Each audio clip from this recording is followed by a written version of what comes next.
নমস্কাৰ সকলোকে মোৰ ইউটিউব চেনেলটিলৈ স্বাগতম জনাইছোঁ। আজি আমি শিক্ষা বিভাগৰ লগত জড়িত এটা অত্যন্ত গুৰুত্বপূৰ্ণ বিষয় আলোচনা কৰিম। নিশ্চয় আপোনালোক সকলোৱে অৱগত, যোৱা 23 জুন তাৰিখে স্নাতক শিক্ষকৰ টেট কাম ৰিক্ৰুইটমেণ্ট টেষ্টৰ ৰিজাল্ট ঘোষণা কৰিছে। অহুকানে নিশ্চয় আপোনালোকে শুনিছে চাগৈ যে অতি কম নম্বৰ পোৱা প্ৰাৰ্থীজনো কিন্তু ইয়াতে সিলেকশ্যন লাভ কৰিছে। ঠিকেই শুনিছে। যদি আপোনালোকে মেধাৰ লিষ্টখন চাই তেন্তে আপোনালোকৰ চকু কপালত উঠিব। এই মেধাৰ লিষ্টখনত একেবাৰে কম সংখ্যাটো হৈছে 2.25। একেবাৰে কম যিটো কাট অফ এইটো হৈছে 2.25। কিমান নম্বৰ ভিতৰত জানেনে? 140 নম্বৰ ভিতৰত। 140 নম্বৰ ভিতৰত 2.25। আৰু এনে বহুতো সংখ্যা পাব, 7 পাব, 10 পাব, 11 পাব, 140 নম্বৰ ভিতৰত। এতিয়াৰে পৰা এই 7, 8, 10, 11, 2 এনেধৰণে 140 নম্বৰ ভিতৰত এনেধৰণে নম্বৰ লাভ কৰা প্ৰাৰ্থীসকলে এতিয়া আমাৰ মেট্ৰিক পৰীক্ষাৰ্থীসকলক পাঠদান কৰিবৰ কাৰণে গৈ আছে, যিটো জীৱনৰ আটাইতকৈ ডাঙৰ আৰু গুৰুত্বপূৰ্ণ পৰীক্ষা। তেনে পৰীক্ষাত অৱতীৰ্ণ হ'ব লগা পৰীক্ষাৰ্থীসকলক এতিয়াৰে পৰা 2, 7, 10, 11 পোৱা শিক্ষকজনে পঢ়াবলৈ গৈ আছে। এইখিনিতে জনাওঁ, এই ভিডিঅ'টি টেট কাম ৰিক্ৰুইটমেণ্ট টেষ্টত অৱতীৰ্ণ হোৱা বা উত্তীৰ্ণ হোৱা প্ৰাৰ্থীসকলৰ কাৰণে নহয়, তেওঁলোকৰ এই গৰিমা লাঘৱ কৰাও উদ্দেশ্য নহয়। মূল কথাটো হ'ল, যি প্ৰক্ৰিয়াৰে এই প্ৰায় 8,000 স্নাতক শিক্ষক পদৰ বাবে শিক্ষক বাছনি কৰা হ'ল, সেই প্ৰক্ৰিয়াটো কিমান দূৰ গ্ৰহণযোগ্য, এনেদৰে নিযুক্তি প্ৰদান কৰি কিমান দূৰ সম্ভৱ আমাৰ ৰাজ্যখনৰ শিক্ষা ব্যৱস্থা উৎকৰ্ষ সাধন কৰা। এইখিনিতে জনাই থওঁ, আমাৰ অসমৰ শিক্ষা ব্যৱস্থা কিমান দূৰ আগবঢ়া। কিছুদিন আগতে ভাৰতবৰ্ষৰ প্ৰত্যেকখন ৰাজ্য আৰু কেন্দ্ৰীয় শাসিত অঞ্চলৰ বাবে বিদ্যালয়ৰ শিক্ষাৰ মানদণ্ড প্ৰকাশ পাইছিল, PGI 2.0 পাৰফৰ্মেঞ্চ গ্ৰেড ইণ্ডেক্স 2.0। তাত সকলো ৰাজ্য আৰু কেন্দ্ৰীয় শাসিত অঞ্চলসমূহক 10টা গ্ৰেডত ভাগ কৰিছিল। এই 10টা গ্ৰেডৰ ভিতৰত অসমৰ স্থান আছিল শেষৰ ফালৰ পৰা 2 নম্বৰ, অৰ্থাৎ 9 নম্বৰ গ্ৰেডত অসম আছিল। আপোনালোকে স্ক্ৰীণত দেখা পাইছে অসমৰ স্থান PGI ইণ্ডেক্স 2.0। এয়া হৈছে আমাৰ অসমৰ শিক্ষা ব্যৱস্থাৰ ছবি। আহকচোন চাওঁ এই স্নাতক শিক্ষকৰ যি কাট অফৰ ওপৰত এবাৰ চকু ফুৰাওঁ। ইয়াতে আপোনালোকে গ্ৰেজুৱেট টিচাৰ আৰ্টছৰ দেখা পাব আটাইতকৈ কম হৈছে 11। আৰু গ্ৰেজুৱেট টিচাৰ সংস্কৃতৰ আপোনালোকে দেখা পাব আটাইতকৈ যি কম সেইটো হৈছে 7.50। কিমান? 7.50। আৰু যদি আপোনালোকে গ্ৰেজুৱেট টিচাৰ ছায়েন্সৰ ক্ষেত্ৰত চাই তেন্তে দেখা পাব আটাইতকৈ যি কম কাট অফ, আটাইতকৈ যি কম নম্বৰ সেইটো হৈছে 19.75।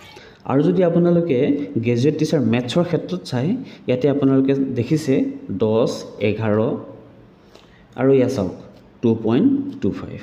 গতিকে এতিয়া 2 নম্বৰ, 7 নম্বৰ, 10 নম্বৰ, 11 নম্বৰ এনেধৰণে 140 নম্বৰ ভিতৰত এনেধৰণে নম্বৰ পোৱা কেণ্ডিডেটসকলে এতিয়া জীৱনৰ আটাইতকৈ গুৰুত্বপূৰ্ণ পৰীক্ষা মেট্ৰিক পৰীক্ষাৰ পৰীক্ষাৰ্থীক শিক্ষাদান কৰিবলৈ গৈ আছে।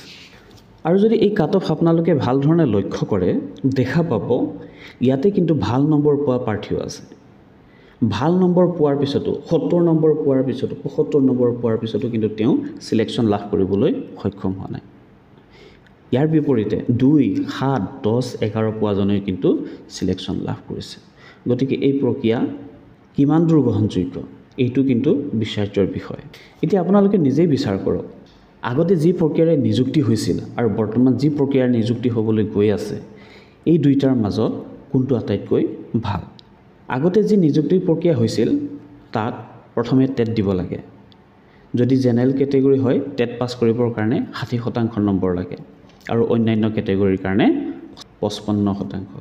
ইয়াৰ পিছত HS, গ্ৰেজুৱেশ্যন আৰু প্ৰফেশ্যনেল কোৱালিফিকেশ্যন DLED বা BEdৰ মাৰ্কছ যোগ কৰা হয়। ইয়াৰ পিছত যদি আপোনাৰ মেৰিট লিষ্টত নাম আহে তেতিয়াহে কিন্তু আপুনি শিক্ষক হিচাপে নিযুক্তি লাভ কৰিব। এতিয়া টেট কাম ৰিক্ৰুইটমেণ্ট টেষ্টৰ জৰিয়তে 140 নম্বৰ ভিতৰত 2, 7, 10, 11 পোৱা প্ৰাৰ্থীজনে কিন্তু নিযুক্তি লাভ কৰিব। তেন্তে এই দুইটা প্ৰক্ৰিয়াৰ ভিতৰত কোনটো শ্ৰেষ্ঠ? অন্য নহ'লেও অন্ততঃ ন্যূনতম এটা পাছিং মাৰ্ক ৰখাৰ প্ৰয়োজন আছিল, কাৰণ মেট্ৰিক পৰীক্ষাৰ্থীজনেও পাছ কৰিবৰ কাৰণে এটা ছাবজেক্টত 30 নম্বৰ লাভ কৰিব লাগে, অৰ্থাৎ 30% নম্বৰ লাভ কৰিব লাগে। গতিকে এনেধৰণে অন্ততঃ এটা ন্যূনতম পাছিং মাৰ্ক ৰখাৰ প্ৰয়োজন আছিল। ইয়াতকৈ বৰ্তমান যি LP UP নিযুক্তি প্ৰক্ৰিয়া যি পদ্ধতিৰে আৰম্ভ কৰিছে সেইটোৱে আটাইতকৈ বেষ্ট প্ৰক্ৰিয়া। HSৰ 5%, গ্ৰেজুৱেশ্যনৰ 5%, প্ৰফেশ্যনেল কোৱালিফিকেশ্যন 5% আৰু টেটৰ পৰা 85%। ইয়াৰ পিছত যদি আপোনাৰ মেৰিট লিষ্টত নাম আহে তেন্তে আপুনি নিযুক্তি লাভ কৰিব।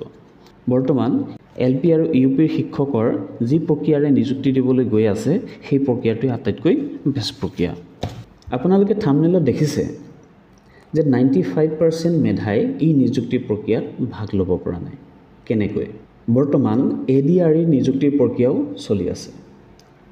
ADREৰ 12,000 পদৰ বিপৰীতে পৰীক্ষাৰ্থী আছিল প্ৰায় 12 লাখ আৰু স্নাতক শিক্ষকৰ প্ৰায় 8,000 পদৰ বিপৰীতে কেণ্ডিডেট মাত্ৰ 35,000।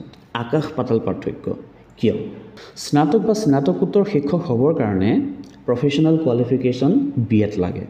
আপোনালোকক জনাওঁ, BEd কোৰ্চ কৰিবৰ কাৰণে মিনিমাম 3 লাখ টকাৰ প্ৰয়োজন, যিটো সাধাৰণ শ্ৰেণীৰ মানুহৰ কাৰণে সপোনতো সম্ভৱ নহয়।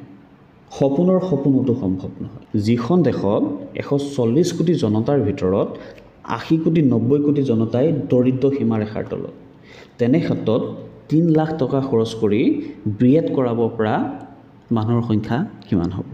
গতিকে সাধাৰণ শ্ৰেণীৰ মানুহৰ কাৰণে, যাৰ টকা পইচা নাই, মধ্যবৰ্গৰ শ্ৰেণীৰ কাৰণে BEd কোৰ্চ কৰাটো একেবাৰেই সম্ভৱ নহয়। গতিকে দুখীয়া ঘৰৰ মেধা ছাত্ৰ ছাত্ৰীসকলে থুটমুখ চেলেকি চাই থকাৰ বাদে আৰু কোনো বিকল্প নাই। তেনে ক্ষেত্ৰত ইয়াতকৈ আৰু মেধাৰ তালিকা ক'ত লাভ কৰিব? যিসকলে স্নাতক শিক্ষক ৰূপে ছিলেকশ্যন হৈছে তেওঁলোকক অভিনন্দন জ্ঞাপন কৰিছোঁ। শিক্ষা ব্যৱস্থাৰ অন্য এটা ৰূপ চাওঁ আহক। এজন প্ৰাৰ্থী, তেওঁ DLED আছে, তেওঁ মাষ্টাৰ্ছ ডিগ্ৰী কমপ্লিট কৰিছে, তেওঁ নেট আছে, তেওঁ অংকুৰ মুকুলৰ পৰা আৰম্ভ কৰি ক্লাছ 8 পৰ্যন্ত কিন্তু পঢ়ুৱাব পাৰে, অৰ্থাৎ প্ৰাইমাৰী ষ্টেজটোৰ কাৰণে তেওঁ যোগ্য আৰু হাই এডুকেশ্যনৰ কাৰণেও কিন্তু তেওঁ যোগ্য, কলেজতো পঢ়ুৱাব পাৰে। কিন্তু সেই প্ৰাৰ্থীজন ছেকেণ্ডেৰী ষ্টেজৰ কাৰণে যোগ্য নহয়। কোনো সময়ত এই কথাবোৰ বুজাত কিছু অসুবিধা হৈ যায়। তেওঁ প্ৰাইমাৰী ষ্টেজতো যোগ্য, হায়াৰ এডুকেশ্যন ষ্টেজতো যোগ্য, কিন্তু যিটো মিডল ষ্টেজ, ছেকেণ্ডেৰী ষ্টেজ, তাত কিন্তু যোগ্য নহয়। কিন্তু মন কৰিব, BEd প্ৰাৰ্থীজনে লৱাৰ প্ৰাইমাৰীৰ কাৰণে যোগ্য নহয়। তেওঁ 6 মহীয়া এটা ব্ৰিজ কোৰ্চ কৰিলেই এই লৱাৰ প্ৰাইমাৰীৰ কাৰণে কিন্তু যোগ্য হৈ যায়। তেনেস্থলত যিজন প্ৰাৰ্থীৰ DLED আছে, নেট আছে, তেওঁলোককো এটা ব্ৰিজ কোৰ্চ কৰাই দিয়ক, তেওঁলোককো ছেকেণ্ডেৰী ষ্টেজৰ কাৰণে যোগ্য ঘোষণা কৰি দিয়ক। তাৰপিছত চাওক মেধাৰ তালিকাৰ কাট অফ মাৰ্ক কিমান ওপৰলৈ যায়, কিমান তললৈ যায়। এবাৰ আপোনালোকে কথাবোৰ ভাবিবচোন। আপোনালোকৰ যি মনত ভাৱ আছে, আপোনালোকৰ যি ধাৰণা, সেই ধাৰণা কমেণ্ট ছেকশ্যনত আপোনালোকে কমেণ্ট কৰি জনাব। ইমান পৰে ধৈৰ্য সহকাৰে ভিডিঅ'টি চাই থকাৰ কাৰণে আপোনালোকক ধন্যবাদ জনাইছোঁ। ভিডিঅ'টি লাইক কৰিব, শ্বেয়াৰ কৰিব আৰু এনেধৰণৰ বা বাতৰি পাই থাকিবৰ কাৰণে চেনেলটি ছাবস্ক্ৰাইব কৰিব। ধন্যবাদ।